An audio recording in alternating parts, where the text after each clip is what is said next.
Respect for Gordon. The engines of the Sodor Railway were always busy.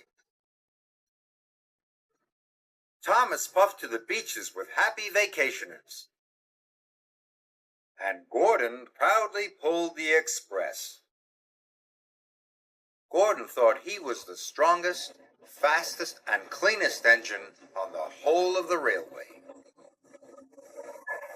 But one thing bothered him. His firebox rattled as it cooled down at night. Gordon knew his rattle stopped the other engines from getting to sleep. That night, Gordon's firebox went click, clunk, click, clunk.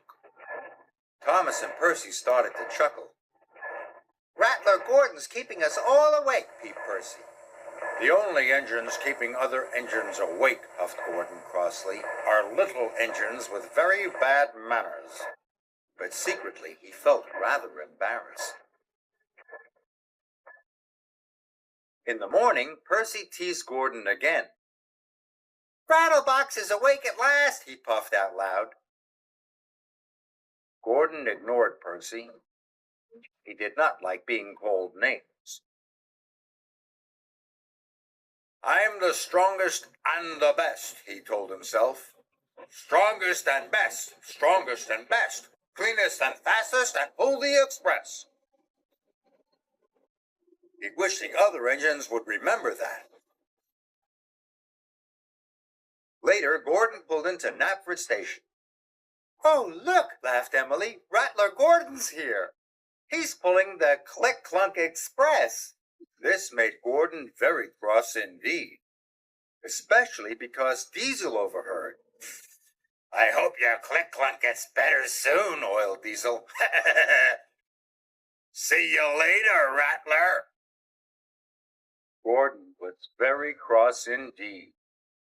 He decided it was time the other engines learned to treat him properly.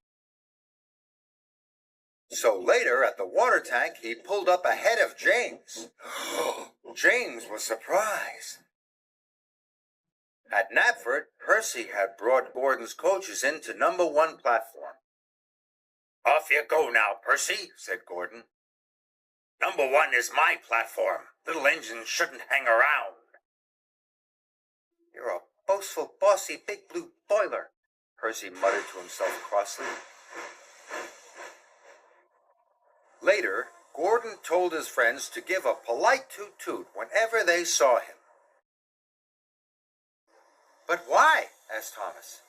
He was very puzzled.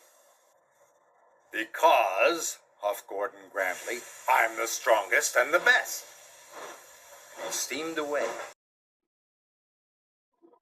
"You can toot at him if you like," wheezed Emily, "but I'm not going to."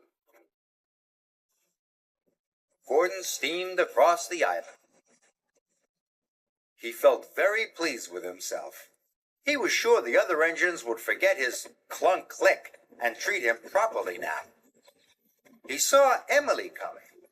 He listened for her toot-toot. But Emily didn't toot at all. This made Gordon very cross. He was so cross that he didn't see the signal telling him to stop. And he didn't see the goods train ahead until it was too late.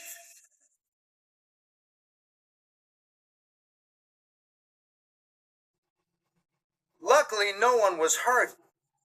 But Gordon came off the rails and he was covered in gooey red jelly. Oh! As Gordon waited to be put back on the rails, Percy arrived. "Hello, Gordon," peeped Percy. "I see you're not the cleanest engine anymore." Then James puffed up. "I don't think you'll be pulling the express for a while, Gordon," joked James. Finally, Thomas arrived. "Gordon's a mess, Gordon's a mess. He's the largest and jelliest," puffed Thomas cheekily. At last, Gordon was back on the rails. He felt very foolish indeed. Edward pushed him to the fitter's yard. Gordon had to stay at the fitter's yard for a long time. It was hard to get the jelly out of his engine. Emily and Henry took in turns to pull the express for him.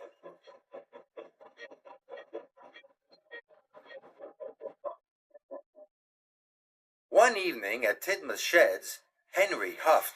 "It's hard work pulling the express." "Yes," agreed Emily. "Gordon must be very strong to pull the express so fast."